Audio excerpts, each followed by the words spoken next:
Hello. तर आज आहे श्रावणातला शेवटचा सोमवार आणि आम्ही निघालो आहोत देवळात. मी, माझी मम्मी आणि माझी बारकी बहीण. माझी बारकी बहीण व्हिडिओत आली नाही कारण का तिला आवडत नाही.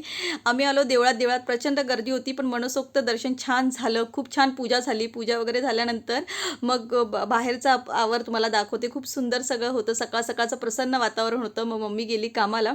त्याच्यानंतर मी थोडी भाजीची वगैरे शॉपिंग केली. भाजी वगैरे घेतली. पण आज सगळ्यांचा घरी उपवास होता. त्याच्यामुळं मी केलं फराळाचं. मग सगळ्यांसाठी साबुदाण्याची खिचडी केली. साबुदाण्याची खिचडी ही माझ्या घरात सगळ्यांना आवडते आणि मला पण आवडते. पण मी माझ्यासाठी विदाऊट शुगर केली. सगळे लोक म्हणतात मला, तू डाएट का करते, तू बारीक का होतेस, तू ऑलरेडी बारीकच आहेस. पण मी फक्त बॉडी टोनिंगसाठीच साखर सोडलेली आहे कारण का मी चहा एडिक्टेड होते खरं तर.